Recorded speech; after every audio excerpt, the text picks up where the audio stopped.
प्यारे बच्चों good evening. आज जो है मैं आप लोग को जो है संवैधानिक विकास कंसेप्ट के साथ एकदम शुरुआत से पढ़ा रहा हूँ, बेसिक से। जैसे मारू सर बेसिक से पढ़ाते हैं उसी तरह बेसिक से कंसेप्ट के साथ पढ़ा जाएगा, और जो भी ट्रिक है वो ट्रिक भी बताने का प्रयास करूंगा कि आप लोगों को क्वेश्चन याद हो जाए, तैयार हो जाए। ठीक है, संवैधानिक विकास से भी क्वेश्चन पूछ देता है। किस अधिनियम के द्वारा सर्वप्रथम ईस्ट इंडिया कंपनी पर ब्रिटिश संसद का नियंत्रण स्थापित हुआ था? तो देखेंगे जो है 1773 का रेगुलेटिंग एक्ट, 1784 का एक्ट, 1786 का अधिनियम कि 1793 का चार्टर। तो याद रखना प्यारे बच्चों, देखा जाए तो 1773 का रेगुलेटिंग एक्ट था। सबसे पहले जो है इसी के माध्यम से जो है 1773 के रेगुलेटिंग एक्ट के माध्यम से जो है ईस्ट इंडिया कंपनी पर जो है ब्रिटिश संसद का नियंत्रण स्थापित हुआ था। बात याद रखना, ठीक है। 1773 के रेगुलेटिंग एक्ट बहुत इंपॉर्टेंट है, यहां से प्रश्न हमेशा एग्जाम में पूछा जाता है। और आप लोग जो है अधिनियम से जो है अधिनियम को पढ़ लेंगे तो पूरा संविधान आपको समझने में कोई दिक्कत नहीं होगा, और यहां से प्रश्न हमेशा एग्जाम में पूछा जाता है। बात आपको याद रखना है, ठीक है। तो जल्दी से कमेंट बॉक्स में आंसर इसका जवाब दीजिए आप लोग। देखिए आप लोग दे पा रहे हैं कि नहीं दे पा रहे हैं, बहुत इजी क्वेश्चन है।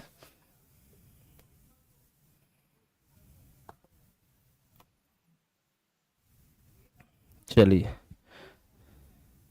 तो देखेंगे जो प्यारे बच्चों 1773 के रेगुलेटिंग एक्ट का जो एक ट्रिक होता है उसको याद कर लोगे तो आसानी से इसकी 1773 के रेगुलेटिंग एक्ट के जो विशेषता को आसानी से बता देंगे, और इसको समझ ले। उसके बाद आगे इसी पर क्वेश्चन मैं करा दे रहा हूँ, ठीक है। तो देखेंगे जो है 1773 का जो 1773 का रेगुलेटिंग एक्ट, 1773 का जो है 1773 का रेगुलेटिंग एक्ट, रेगुलेटिंग एक्ट, इसको याद करने के लिए ट्रिक बना लो। तेरे सुप्रीम जनरल डायरेक्ट व्यापार नहीं करते हैं, तेरे सुप्रीम जनरल डायरेक्ट व्यापार नहीं करते।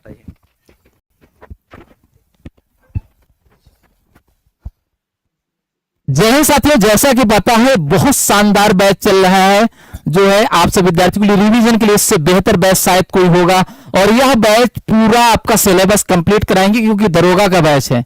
हम नहीं चाहते मेरी छवि किसी तरीके से खराब हो, आपका भविष्य अगर मेरे ऊपर भरोसा किया हो तो 100% खरा उतरूंगा, क्योंकि जैसे बहुत से हमेशा बैचेस चलते रहते हैं। अभी जैसे सीपीएल मैंने लगभग पूरा प्रयास किया था समाप्त होने का, 90% सिलेबस समाप्त हुआ था। इसमें सभी तरह के प्रश्न समाप्त होंगे और पूर्णतः बैच समाप्त होगा, और यह बैच आप सब विद्यार्थियों के लिए बहुत उपयोगी साबित होने वाला है। इससे बेहतरीन बैच शायद ही आपको कोई मिलेगा। सभी तरह के कॉन्सेप्ट जावेद सर पढ़ा पाएंगे, हम पढ़ाएंगे, अरबी सर पढ़ाएंगे, मूलविधि वाले दिग्विजय सर पढ़ाएंगे, और आपका अजय यादव सर। बहुत शानदार बैच चलने वाला है, बेहतरीन ढंग से पूरे विश्वास के साथ वादा करता हूं। मूलविधि संविधान में 20+ क्वेश्चन आएगा, मैथ में 35+, रीजनिंग में 35+, हिंदी में 35+। फुल गारंटी इस बैच से पूर्णतः निःशुल्क है, लेकिन दमदारी से हमारी टीम पढ़ाएगी। पूरा बिलीव करिए भाई, पूरा बिलीव करिए, और शानदार पढ़ाएंगे। पूरी क्लास करके जाइएगा। जावेद सर पोस्टमार्टम करेंगे क्योंकि मैं पूरी तरह से क्लास में स्वयं देख रहा हूं, बगल में बैठा हूं और यूट्यूब पे पूरी तरह से निगाहें लगाए रखा हूं। जावेद सर पूरी एनर्जी पूरी ताकत से पढ़ा रहे हैं, और कल से राइम से आएंगे। आज बच्चे कह रहे थोड़ा लेट आए ऑफलाइन की तरह, ऐसा नहीं होगा। कल 7 बजे राइट टाइम 7:05 तक आ जाएंगे, थोड़ा आने में समय लगे। हाँ थोड़ा पहले छोड़ देंगे। हाँ मारूफ सर की भी क्लास चलेगी भाई, बहुत अच्छा। देखिए हमने कहा यूपीएसआई में पूरे भारत में आपका चैनल ऑनलाइन ऑफलाइन में नंबर 1 रहेगा, बदकटाई नहीं होगी। जैसे मैंने इस बार ऑफलाइन में 100% आपका भरोसा जीता है, गारंटी है कि ऑनलाइन में भी आपका भरोसा 100% जीतेंगे। और लेकिन आप भरोसा करिए, पहले ज्यादा से ज्यादा बच्चों को जोड़िए। कोई भी क्लास जो है पूर्णतः चलेगी, कोई भी क्लास ऐसा नहीं बीच में बंद होगी। पूरा 100% ये क्लास डेली यूट्यूब पे होगी, फ्री होगी, और दमदारी से पढ़ाएगा टीचर। बस भरोसा करिए, जिस तरह से ऑफलाइन में वादा करता हूं वैसे ही एक दिन भारत में ऑनलाइन में हमारा संस्थान होगा। Thank you.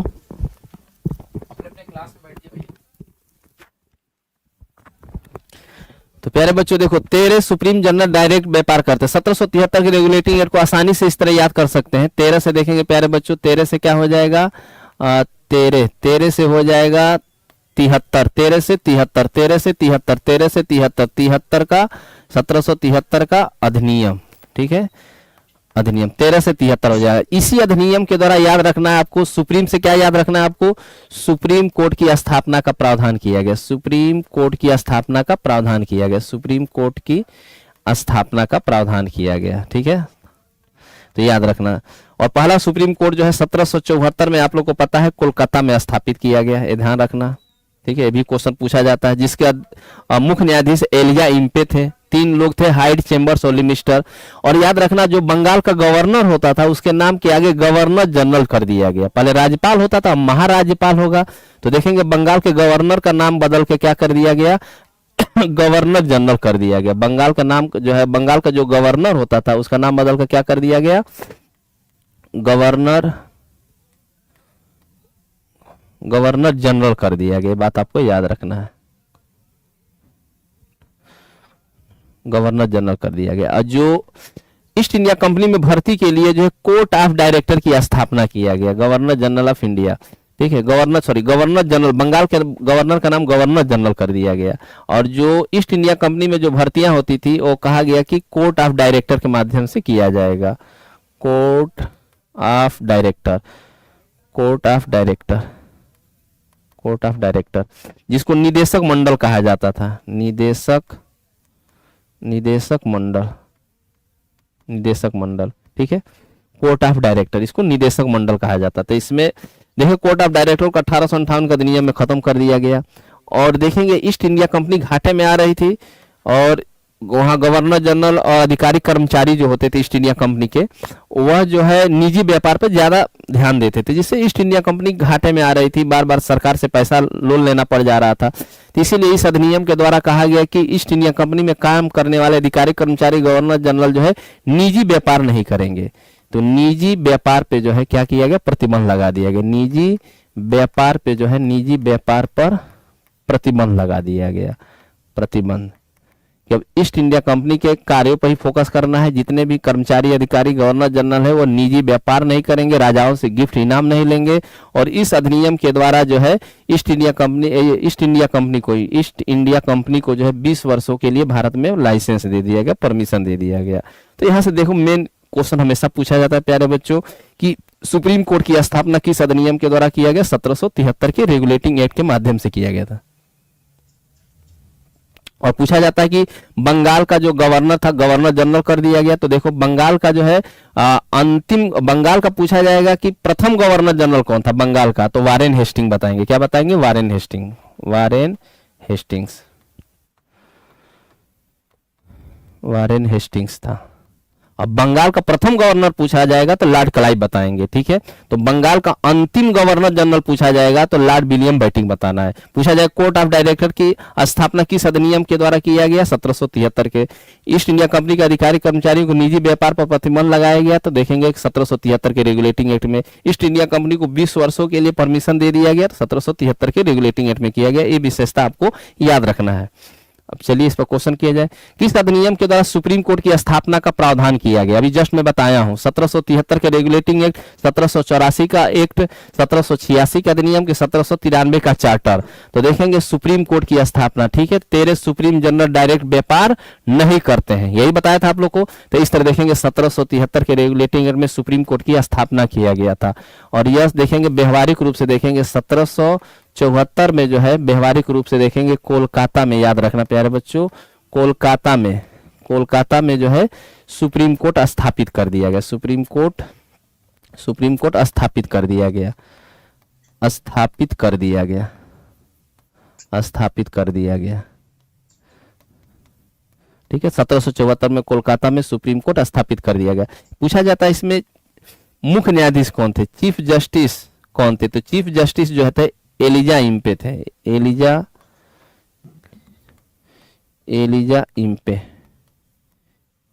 इम्पे, ठीक है, चीफ जस्टिस थे। और 3 जज इसमें और थे, उसको याद करने के लिए हाइड, चेम्बर्स और लिमिस्टर, इसको SCL ट्रिक से बना लेंगे। तो S से क्या हो जाएंगे, हाइड हो जाएंगे, ठीक है, हाइड हो जाएंगे। C से चेम्बर्स हो जाएंगे, चेम्बर्स हो जाएंगे। L से क्या हो जाएंगे, लिमिस्टर हो जाएंगे, लिमिस्टर हो जाएंगे, ठीक है। तो HCl जो हाइड्रोक्लोरिक एसिड होता है ना तेजाब, उससे याद कर लेंगे तो आसानी से याद हो जाएगा, ठीक है, जल्दी भूलेगा नहीं। तो HCl, तो इस तरह देखेंगे सुप्रीम कोर्ट जो बनाया गया था इसमें कुल कितने न्यायाधीश हो गए टोटल एक चीफ जस्टिस ऑफ इंडिया और 3 जज, तो टोटल 4 जज होते थे। कितने जज होते थे, जल्दी से कमेंट बॉक्स में लिखे वर्तमान में सुप्रीम कोर्ट में जजों की संख्या कितनी है, ठीक है। और 53 जो है सुप्रीम कोर्ट का जज किसे, 53 सुप्रीम कोर्ट के मुख्य न्यायाधीश किसको बनाया गया, जल्दी से कमेंट बॉक्स में लिखे। देखेंगे जो वर्तमान समय में सुप्रीम कोर्ट का मुख्य न्यायाधीश किसको नियुक्त किया गया, देखिए आप लोगों को पता है कि नहीं पता है, जल्दी से कमेंट बॉक्स में लिखे।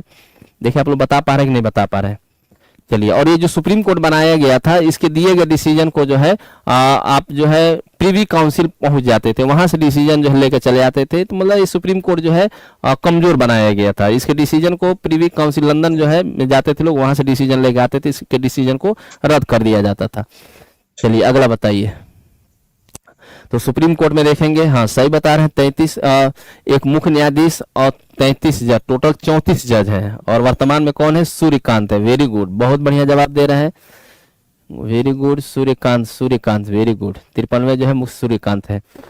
इस अधिनियम के द्वारा बंगाल के गवर्नर का नाम बदलकर गवर्नर जनरल कर दिया, मतलब किस अधिनियम के द्वारा, तो देखेंगे जो है 1773 के रेगुलेटिंग एक्ट के माध्यम से जो है बंगाल का जो गवर्नर होता था उसका नाम बदलकर बंगाल का गवर्नर जनरल कर दिया गया, ठीक है। तो पूछा जाएगा बंगाल का प्रथम गवर्नर जनरल कौन था, ठीक है। तो याद रखना बंगाल का प्रथम गवर्नर जनरल कौन थे, ठीक है, जनरल। तो बंगाल के प्रथम गवर्नर जनरल जो थे वारेन हेस्टिंग्स थे, वारेन हेस्टिंग्स याद रखना। और ये पूछेगा बंगाल का प्रथम गवर्नर कौन था, तो रॉबर्ट क्लाइव था। बंगाल का प्रथम गवर्नर तो बताएंगे रॉबर्ट क्लाइव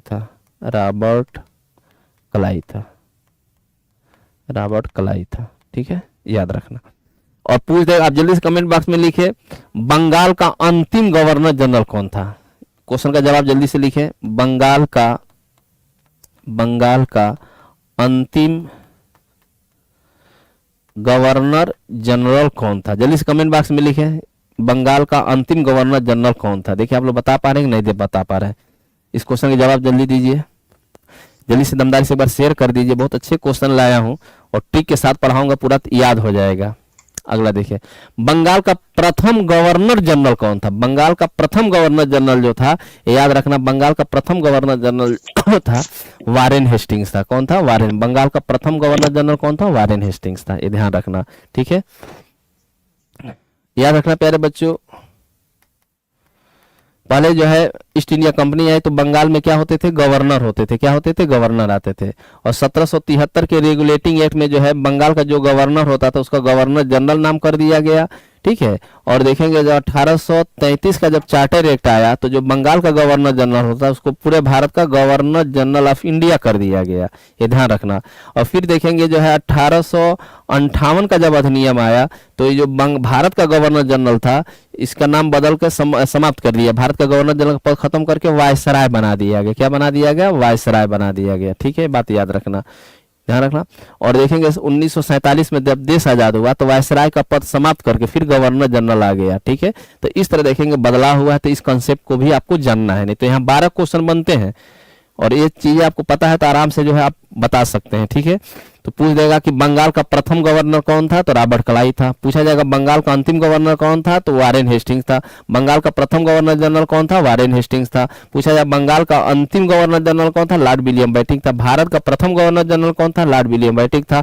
भारत का अंतिम गवर्नर जनरल कौन था, तो लॉर्ड कैनिंग था। भारत का प्रथम वायसराय कौन था, तो लॉर्ड कैनिंग था। भारत का अंतिम वायसराय कौन था, तो लॉर्ड माउंटबेटन था। स्वतंत्र भारत का प्रथम ब्रिटिश गवर्नर जनरल कौन था, तो लॉर्ड माउंटबेटन था। स्वतंत्र भारत का अंतिम ब्रिटिश गवर्नर जनरल कौन था, लॉर्ड माउंटबेटन था। स्वतंत्र भारत का प्रथम भारतीय गवर्नर जनरल कौन था, सी राजगोपालाचारी थे। और स्वतंत्र भारत का अंतिम भारतीय गवर्नर जनरल कौन था, तो आप बताएंगे जो है सी राजगोपालाचारी हैं। तो इस तरह 12 क्वेश्चन बनते हैं प्यारे बच्चों, ठीक है। इसको आपको याद रखना है, यहाँ से क्वेश्चन हमेशा प्रश्न पूछा जाता है, स्टैटिक जीके में भी पूछा जाता है, संविधान में भी पूछा जाता है, कई तरह से क्वेश्चन आते हैं यहाँ से। बंगाल के अंतिम गवर्नर कौन थे, जल्दी से बता दे। बंगाल का अंतिम गवर्नर कौन थे? तो बंगाल का अंतिम गवर्नर कह रहा है तो बताएंगे वारेन हेस्टिंग्स था। कौन था? वारेन हेस्टिंग्स था। क्लियर हो गई बातें? और बंगाल का अंतिम, बंगाल का प्रथम गवर्नर जनरल पूछा जाएगा तो इसी को बताएंगे। ये बंगाल का प्रथम भी था, याद रखना। बंगाल का प्रथम गवर्नर जनरल, याद रखना। बंगाल का प्रथम गवर्नर जनरल भी था और बंगाल का अंतिम गवर्नर भी था, ये ध्यान रखना। ठीक है, चलिए नेक्स्ट। दमदारी से एक बार शेयर कर दीजिए। कोलकाता में सुप्रीम कोर्ट का प्रथम मुख्य न्यायाधीश कौन था? तो जो कोलकाता में जो सुप्रीम कोर्ट स्थापित किया गया था उसके जो है मुख्य न्यायाधीश किसको बनाए थे? एलिजा इम्पे, हाइट चेम्बर्स और लिमिस्टर। तो देखेंगे जो मुख्य न्यायाधीश जो थे एलिजा इम्पे थे, ध्यान रखना। ठीक है, पूछ देगा कि जो है स्वतंत्र भारत का प्रथम जो है सुप्रीम कोर्ट का जो है चीफ जस्टिस ऑफ इंडिया कौन था? उसका नाम जल्दी से कमेंट बॉक्स में लिखें। भारत का जो है प्रथम मुख्य न्यायाधीश कौन था सुप्रीम कोर्ट का आजादी के बाद? जल्दी से बता दे। ठीक है, वर्तमान तो बता दी है। तो अंग्रेजों के जमाने में कोलकाता में जो सुप्रीम कोर्ट स्थापित किया गया था इल्जेम पे, और इसमें ये मुख्य न्यायाधीश थे, ठीक है, चीफ जस्टिस थे, और ये 3 लोग जो थे जज थे, 3 न्यायाधीश थे, 3 अन्य न्यायाधीश थे। ये ध्यान रखना आप लोग को। ठीक है, और देखेंगे हाइट चेम्बर्स लिमिस्टर को याद करने के लिए HCL से याद कर लेंगे तो आराम से याद हो जाएगा। HCL से जो है HCL, ठीक है, HCL से आराम से, C से चेम्बर्स हो जाएगा, L से क्या हो जाएगा? लिमिस्टर हो जाएगा। इस तरह इन 3 जजों को भी आप आसानी से दिमाग में बैठा सकते हैं। हाँ, तो देखेंगे जो है हाँ, सही बता रहे हैं। तो सुप्रीम कोर्ट के जो है प्रथम मुख्य न्यायाधीश कौन थे? कन्हैया बता रहे हैं, हीरा लालजे कानिया थे। हाँ सही है, कन्हैया ने कानिया, सही है, हीरा लालजे कानिया थे। गुड। सुप्रीम कोर्ट के प्रथम जो है याद रखना हीरा लाल जे कानिया थे। ठीक है, 1773 के रेगुलेटिंग एक्ट के तहत सुप्रीम कोर्ट की स्थापना कहाँ किया गया था? कोलकाता में कि मद्रास में कि मुंबई में? इनमें से कोई नहीं। जल्दी से कमेंट में बताइए, कंसेप्ट के साथ पढ़ाना है। ठीक है, तो इसलिए पूरा इसको समझा भी दे रहा हूँ, तुरंत बता दे रहा हूँ। तो 1773 कोलकाता हो जाएगा, पता है आप लोग को। अगला क्वेश्चन देखें, किस अधिनियम के द्वारा ईस्ट इंडिया कंपनी के अधिकारी कर्मचारियों के निजी व्यापार पर प्रतिबंध लगा दिया गया? निजी व्यापार पर जो है निजी व्यापार पर प्रतिबंध लगा दिया गया।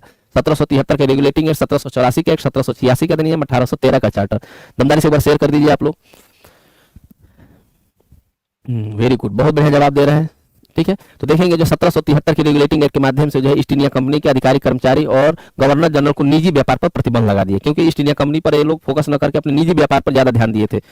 अगला देखें, किस अधिनियम के द्वारा बोर्ड ऑफ कंट्रोल की स्थापना किया गया था? ठीक है, तो देखेंगे 1773 के रेगुलेटिंग एक्ट, 1784 का एक्ट, 1858 का अधिनियम, 1833 का चार्टर। तो देखेंगे बोर्ड ऑफ कंट्रोल की स्थापना जो है पहली बार किसके अधिनियम के द्वारा किया गया था? तो 1784 के अधिनियम के द्वारा किया गया था। 1784। देखिए बोर्ड ऑफ कंट्रोल में 6 सदस्य होते थे प्यारे बच्चों। कितने सदस्य होते थे? 6 सदस्य होते थे। इनकी नियुक्ति ब्रिटेन के राजा के द्वारा किया जाता था। इनका वेतन जो है ब्रिटेन के खजाने से, लंदन से दिया जाता था, ब्रिटेन के खजाने से दिया जाता था, ब्रिटेन से दिया जाता, मतलब ब्रिटेन की सरकार देती थी इनको वेतन। लेकिन 1793 का चार्टर आया तो कहा गया कि जो ब्रिटिश भारत है यहाँ से जो है भारत के खजाने से दिया जाएगा, ब्रिटिश भारत से दिया जाएगा। ये बात आपको याद रखना, ब्रिटिश भारत से वेतन दिया जाएगा। जो बोर्ड ऑफ कंट्रोल के जो 6 सदस्य थे, ये भारत में सैन्य, असैन्य और याद रखना राज्यों से संबंधित मामलों को देखते थे, ब्रिटेन के राजा को सूचित करते थे, ध्यान रखना।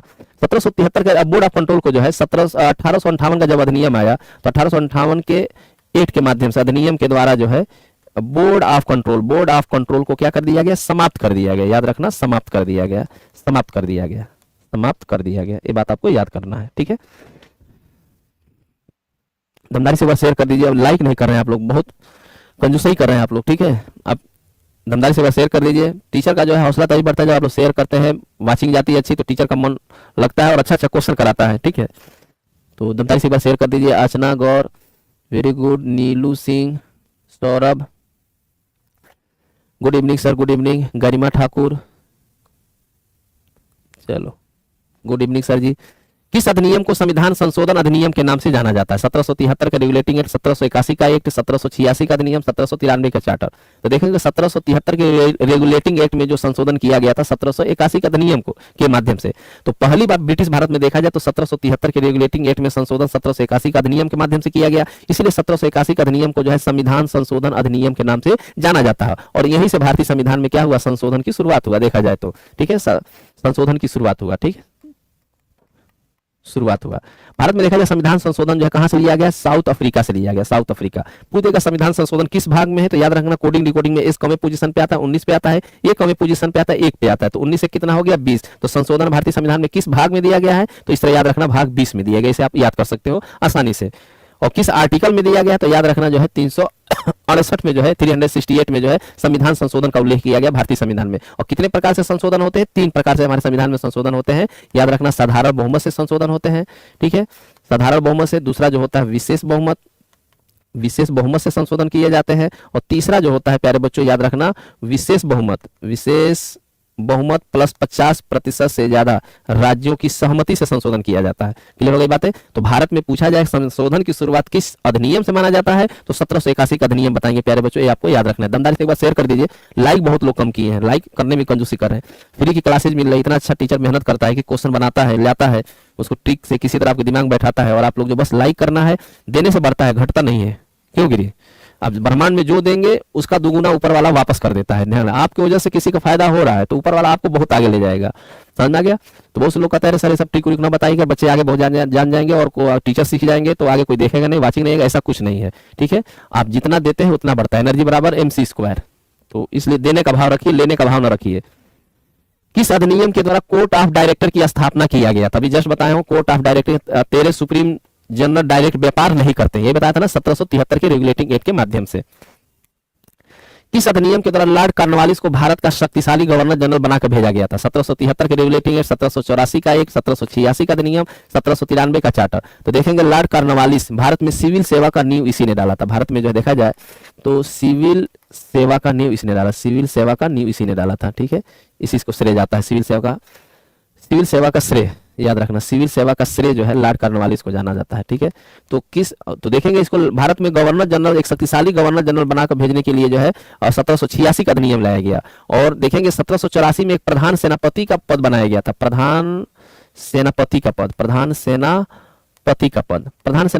बनाया गया था, प्रधान सेनापति होगा। ठीक है, तो इसने इस अधिनियम में कहा कि प्रधान सेनापति जो है अब लॉर्ड कॉर्नवालिस ही होगा, मतलब गवर्नर जनरल में जो प्रधान सेनापति का पद समाप्त कर दिया 1786 में, और पूरा पावर किसको दे दिया, लॉर्ड कॉर्नवालिस को। कहा कि गवर्नर जनरल कार्यकारी परिषद में जो सदस्य होंगे, ठीक है, उन जो काउंसिल में जो लोग होंगे उनके दिए गए निर्णय को कॉर्नवालिस क्या कर सकता है, रद्द कर सकता है। तो इस तरह देखेंगे लॉर्ड कॉर्नवालिस को भारत का एक शक्तिशाली गवर्नर जनरल बनाकर जो है 1786 के अधिनियम के माध्यम से भारत भेजा गया था। और एक क्वेश्चन और पूछा जाता है, किस गवर्नर जनरल का जो है डेथ भारत में हो गया, गाजीपुर में उसका मकबरा है। तो लॉर्ड कॉर्नवालिस का मकबरा जो है कहाँ है प्यारे बच्चों, याद रखना गाजीपुर में है, कई बार एग्जाम में पूछा गया। ठीक है, तो लॉर्ड कॉर्नवालिस यही भारत में इसका डेथ हो गया। ठीक है, यह देखेंगे जो इसका मकबरा जो है गाजीपुर में पाया जाता है, ये कई बार प्रश्न एग्जाम में पूछा गया है। ठीक है, इसको आपको ध्यान रखना है। यहाँ तक बात समझ में आ रहा है। चलिए, किस अधिनियम के द्वारा राजनीति और व्यापार को अलग कर दिया गया प्यारे बच्चों, तो देखिए 1700 राजनीति और व्यापार को 1784 के अधिनियम के माध्यम से क्या कर दिया गया, अलग कर दिया गया। 1784 के अधिनियम के माध्यम से इसको अलग कर दिया। देखो 1784 के अधिनियम को याद करने के लिए ट्रिक बना लो, ट्रिक बहुत मस्त है। ठीक है, राजनीति के चोर याद रखना, राजनीति के चोर पीटेंगे कंट्रोल कर, राजनीति के चोर पीटेंगे कंट्रोल कर। तो 1784 का अधिनियम को याद करने के लिए देखो इससे आराम से याद कर लोगे। तो देखेंगे जो है इससे राजनीति याद रखना प्यारे बच्चों, राजनीति और व्यापार को जो है अलग कर दिया गया। राजनीति और व्यापार का अलग किस अधिनियम के द्वारा किया गया, 1784 का अधिनियम। ठीक है, चोर से देखो 1784 चोर 1784 का अधिनियम भी कहा जाता है इसको, 1784 का अधिनियम, चोर 84 चोर से 84। ठीक है, 1784 का अधिनियम भी कहा जाता है। और देखेंगे पीटेंगे, इस अधिनियम को 1784 का अधिनियम को एक नाम से और जाना जाता है, पीटेंगे क्या हो जाएगा, पिट्स इंडिया एक्ट के नाम से जाना जाता है, पिट्स इंडिया एक्ट के नाम से जाना जाता है। लॉर्ड विलियम पिट्स वहां प्रधानमंत्री थे, उन्हीं के द्वारा लाया गया था, ये ध्यान रखना, पिट्स इंडिया एक्ट के नाम से लाया गया था, इसीलिए 1784 के अधिनियम को पिट्स इंडिया एक्ट के नाम से भी जाना जाता है। और देखो जो है राजनीति के चोर पीटेंगे कंट्रोल कर, कंट्रोल मतलब बोर्ड ऑफ कंट्रोल की स्थापना किया गया। इस माध्यम से इस चार्टर के इस अधिनियम के माध्यम से बोर्ड ऑफ कंट्रोल की स्थापना किया गया, बोर्ड ऑफ कंट्रोल की स्थापना किया गया, ये बात याद रखना है। 1784 का अधिनियम की विशेषता बता रहा हूं, आगे इसी पर भी क्वेश्चन किया जाएगा। तो राजनीति के चोर पीटेंगे कंट्रोल कर, इस तरह आसानी से याद कर सकते हैं। इसको पिट्स इंडिया एक्ट भी कहा जाता है, अंकिता चौरसिया। ठीक है, और याद रखना 1784 के अधिनियम के माध्यम से ही देखेंगे जो है प्रधान सेनापति का भी पद बनाया गया था, प्रधान पति होगा, ठीक है। बाद में 1786 का अधिनियम को जो माध्यम से जो है प्रधान सेनापति के पद को क्या कर दिया गया, समाप्त कर दिया गया। तो 1784 का अधिनियम में ही प्रधान सेनापति का पद सृजित किया गया, गवर्नर जनरल को थोड़ा सा रिलैक्स देने के लिए। नहीं तो पहले गवर्नर जनरल ही प्रधान सेनापति होता था और गवर्नर जनरल होता था, लेकिन कहा गया कि 1784 के अधिनियम में कि एक अलग से प्रधान सेनापति होगा, वो गवर्नर जनरल के बाद का पद होगा। लेकिन 1786 के अधिनियम में कार्नवालिस को शक्तिशाली गवर्नर जनरल बनाने के लिए प्रधान सेनापति को जो पावर जो है गवर्नर जनरल में शामिल कर दिया, प्रधान सेनापति का पद क्या कर दिया गया, समाप्त कर दिया गया। दमदारी से एक बार शेयर कर दीजिए आप लोग। देखो किस अधिनियम के द्वारा प्रधान सेनापति पद का सृजित किया गया, अभी जस्ट बताया हूं किस अधिनियम के द्वारा। तो देखेंगे 1784 के अधिनियम के द्वारा प्रधान सेनापति का पद सृजित किया गया था।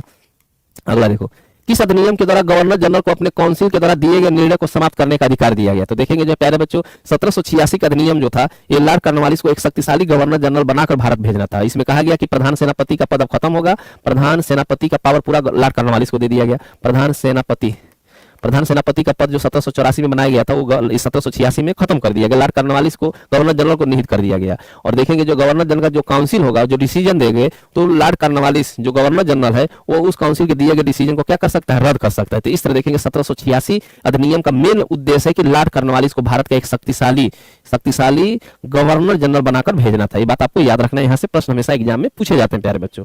दमदारी से एक बार शेयर कर दीजिए आप लोग, बहुत अच्छे से पूरा ट्रिक के माध्यम से पढ़ाऊंगा आप लोग को। बोर्ड ऑफ कंट्रोल में कितने सदस्य होते थे, तो याद रखना बोर्ड ऑफ कंट्रोल में मैं बताया हूं कि 6 सदस्य होते थे। कितने, 6 सदस्य। इनकी नियुक्ति कौन किया जाता है, ब्रिटेन के राजा के द्वारा किया जाता है। इनका वेतन कहां से दिया जाता है, ब्रिटेन से वेतन दिया जाता था, बात याद रखना। पूछेगा बोर्ड ऑफ कंट्रोल को कब समाप्त किया गया, 1858 के अधिनियम के माध्यम से जो है बोर्ड ऑफ कंट्रोल को क्या कर दिया गया, समाप्त कर दिया गया प्यारे बच्चों। बोर्ड ऑफ 17 देखेंगे प्यारे बच्चों 1793 का जो चार्टर एक्ट आता है, इसमें कहा गया कि अब बोर्ड ऑफ कंट्रोल के जो 6 सदस्य होंगे इनका वेतन जो है ब्रिटिश भारत के खजाने से दिया जाएगा। कहां से दिया जाएगा प्यारे बच्चों, ब्रिटिश भारत के खजाने से दिया जाएगा, ब्रिटिश भारत के खजाने से वेतन दिया जाएगा, खजाने से वेतन दिया जाएगा। ये बात आपको याद रखना है। तो बोर्ड ऑफ कंट्रोल में 6, राजनीति के तो 1784 के अधिनियम में जो है इस पद को सृजित किया गया था, बोर्ड ऑफ कंट्रोल का स्थापना किया गया 1784 में। बोर्ड ऑफ कंट्रोल को जो हिंदी में नियंत्रक मंडल कहा जाता था, क्या कहा जाता था, नियंत्रक मंडल कहा जाता था, नियंत्रक मंडल कहा जाता था, नियंत्रक मंडल। बोर्ड ऑफ कंट्रोल को हिंदी में नियंत्रक मंडल कहा जाता है। ये सैन्य मामले कौन कौन से मामला देखता था, सैन्य और सैन्य मामला देखता था, और राजस्व के मामला भी ये देखता था, ठीक है, राजस्व। चलिए दमदारी से बस शेयर कर दीजिए आप लोग, बहुत अच्छा क्लास आप लोग, दमदारी से एक बार लाइक कर दीजिए आप लोग, बहुत कम लाइक किए हुए हैं। बोर्ड ऑफ कंट्रोल की नियुक्ति कौन करता था, बोर्ड ऑफ कंट्रोल के जो 6 सदस्य होते थे इनकी नियुक्ति कौन करता था, तो board of control governor general तो करता नहीं था, वायसराय करता नहीं था, ब्रिटेन के राजा के द्वारा किया जाता था। अभी जस्ट मैं बताया हूं आप लोग को। किस चार्टर के द्वारा सर्वप्रथम सुप्रीम कोर्ट की न्यायिक पुनर्लोकन का अधिकार प्रदान किया गया, 1793 का चार्टर, 1813 का चार्टर, 1833 का चार्टर, 1853 का चार्टर। तो देखिए पहले बच्चों सुप्रीम कोर्ट जो स्थापित किया गया उसको न्यायिक समीक्षा, न्यायिक पुनर्लोकन का अधिकार नहीं दिया गया था। 1793 का जो चार्टर बनाया गया था ये प्रथम चार्टर था, ठीक है, प्रथम चार्टर एक्ट था, प्रथम चार्टर था। इसमें जो है सुप्रीम कोर्ट को याद रखना, सुप्रीम कोर्ट को न्यायिक पुनर्लोकन का अधिकार दिया गया, न्यायिक पुनर्लोकन का अधिकार दिया गया, पुनरावलोकन का अधिकार दिया गया। न्यायिक पुनर्लोकन का मतलब है कि नियम कानून संविधान के विरुद्ध यदि कोई कानून है तो न्यायपालिका उस कानून को क्या कर सकती है, रद्द कर सकती है, न्यायिक पुनर्लोकन, ये ध्यान रखना। और देखा जाए प्यारे बच्चों भारतीय संविधान में देखा जाए न्यायिक पुनर्लोकन की बात किस आर्टिकल में आता है, 13 में भी न्यायिक पुनर्लोकन अप्रत्यक्ष रूप से आता है, 32 में भी न्यायिक पुनर्लोकन आता है, और अनुच्छेद 226 में आता है, और अनुच्छेद 137 में देखा जाए इन अनुच्छेदों में कहीं न कहीं अप्रत्यक्ष रूप से न्यायिक पुनर्लोकन की बात की गई है। पूछा जाता है कि न्यायिक पुनर्लोकन का जनक किसको माना जाता है, और यार न्यायिक पुनर्लोकन हमारे संविधान में कहां से लिया गया, तो यूएसए से लिया गया है, ये बात याद रखना। अमेरिका से न्यायिक पुनर्लोकन भारत में लिया गया है। और पूछा जाएगा न्यायिक पुनर्लोकन, जुडिशियल रिव्यू, न्यायिक पुनर्लोकन का जनक किसको माना जाता है, तो आप बताएंगे जॉर्ज मार्शल को माना जाता है। अमेरिका के सुप्रीम कोर्ट के मुख्य न्यायाधीश थे, जॉर्ज मार्शल को माना जाता है। प्यारे बच्चों याद रखना, जॉर्ज मार्शल को माना जाता है, ध्यान रखना। देखेंगे अमेरिका के जो मुख्य न्यायाधीश थे जॉर्ज मार्शल, एक बहुत बड़ा मुकदमा था मेडिसन बनाम मरबरी, उसमें जॉर्ज मार्शल ने कहा कि अमेरिका का संसद कोई कानून बनाता है और संविधान के विरुद्ध है तो न्यायपालिका उस कानून को क्या कर सकता है, रद्द कर सकता है। दमदारी से बात शेयर कर दीजिए, कम से कम 200 से ऊपर कर दीजिए, 200 प्लस 191 पे हम लोग टिके हुए हैं। दमदारी से बात शेयर कर दीजिए, लाइक कर दीजिए। आप लोग हौसला बढ़ाओगे तो बहुत जबरदस्त क्वेश्चन लेकर आऊंगा, सब क्वेश्चन तैयार करा दूंगा, एक बार देखेंगे सब क्वेश्चन तैयार हो जाएगा और कहीं से क्वेश्चन इससे बाहर नहीं आएगा, बहुत एग्जाम ओरिएंटेड पढ़ाऊंगा आप लोग को। तो दमदारी से बात शेयर कर दीजिए, लाइक कर दीजिए, 200 कम से कम 300 400 कर दो, पार कर दो आप लोग। दमदारी से बात शेयर कर दीजिए, जो भी आपके मित्र यार हैं उनको बताइए, आपके जो ग्रुप है, व्हाट्सएप ग्रुप है, टेलीग्राम ग्रुप है, क्लियर हो गया बातें। तो जॉर्ज मार्शल कहते हैं कि अमेरिका का संसद कोई कानून बनाता है और उस कानून से अमेरिका के संविधान का उल्लंघन होता है तो न्यायिक पुनर्लोकन का प्रयोग करके उस कानून को हम क्या कर देंगे, रद्द कर देंगे। समझ में आ रहा है। तो इस तरह देखेंगे जॉर्ज मार्शल को ही न्यायिक पुनर्लोकन का जनक माना जाता है। न्यायिक पुनर्लोकन भारतीय संविधान में अमेरिका से ही लिया गया। इन अनुच्छेदों में कहीं ना कहीं अप्रत्यक्ष रूप से न्यायिक पुनर्लोकन की बात की गई है। एक प्रश्न और बताएं आप लोग कि किस देश में न्यायिक पुनर्लोकन का प्रयोग नहीं किया जाता। जल्दी से कमेंट बॉक्स में लिखिए, देखिए आप लोग बता पा रहे हैं कि नहीं बता पा रहे। किस देश में न्यायिक पुनर्लोकन का प्रयोग नहीं किया जाता है, दमदारी से एक बार शेयर कर दीजिए। हमारा कोई मित्र नहीं है, चलो कोई बात नहीं। मिथल यादव, चलो ठीक है, ध्यान दे रहा हूँ सर। मेरे दोस्त पढ़ते ही नहीं है, बिल्कुल कोई बात नहीं, आप पढ़िए। खुशी वर्मा, राधे राधे सर जी, खुश रहिए। सब सिलेक्शन, जो देख रहा है सबका सिलेक्शन होगा, ठीक है। जो नहीं भी देख रहा है बाद में देखेगा उसका भी सिलेक्शन होगा, ठीक है। हाँ, तो देखेंगे जो है ब्रिटेन में न्यायिक पुनर्लोकन का प्रयोग नहीं किया जाता है प्यारे बच्चों। ब्रिटेन में, याद रखना, एक क्वेश्चन बहुत बार पूछा गया है। अब देखो कितनी अच्छी सी बातें मिला। न्यायिक पुनर्लोकन करने का अधिकार सुप्रीम कोर्ट को पहली बार 1793 के चार्टर के माध्यम से दिया गया था। तो ब्रिटेन में देखेंगे प्यारे बच्चों, ब्रिटेन में न्यायिक पुनर्लोकन, याद रखना, ब्रिटेन में न्यायिक पुनरावलोकन ब्रिटेन में न्यायिक पुनर्लोकन का प्रयोग नहीं किया। ब्रिटेन में न्यायिक पुनर्लोकन का प्रयोग नहीं किया जाता है, प्रयोग नहीं किया जाता है, प्रयोग नहीं किया जाता है, नहीं किया जाता। जुकाम थोड़ा सा हो गया है, ठीक है, नहीं किया जाता है। 3-4 दिन से जो है जुकाम से पीड़ित हूँ, काढ़ा पी का पढ़ा रहा हूँ, तो थोड़ा सा गला आवाज थोड़ा सा भारी आएगा तो उसमें परेशान ना होना। मैं जावेद सर हूँ, ठीक है। अब गले को वजह से नहीं करें। आसिफ, खुश रहिए। अंकिता यादव, रोहित चौहान, सबसे पावरफुल संसद, हाँ ठीक है। इसीलिए हाँ, ब्रिटेन में न्यायिक पुनर्लोकन का प्रयोग नहीं किया जाता, इसीलिए ब्रिटेन का संसद विश्व का सबसे शक्तिशाली, सबसे संप्रभु संसद कहाँ का माना जाता है, ब्रिटेन का माना जाता है। क्योंकि ब्रिटेन का संसद कोई भी कानून बनाता है उसकी न्यायिक समीक्षा हो ही नहीं सकता, न्यायिक पुनर्लोकन हो ही नहीं सकता है। इसलिए विश्व का सबसे ताकतवर संसद, संप्रभु संसद कहाँ का माना जाता है, ब्रिटेन का माना जाता है। ये बात आपको याद रखना है, ठीक है। क्लियर हो गई बातें। तो हमेशा प्रश्न पूछा जाता है। इसलिए आइवर जेनिंग कहता है कि ब्रिटेन का संसद लड़का को लड़की और लड़की को लड़का नहीं बना सकता, इसके अलावा कुछ भी कर सकता है। आप समझो कितना ताकतवर है ब्रिटेन का संसद। तो आइवर जेनिंग इस समय होता तो अपने विचारों को पलट देता, क्योंकि उस समय लड़का से लड़की होना इम्पॉसिबल था, या लड़की से लड़का होना इम्पॉसिबल था। आज क्या है, पॉसिबल है।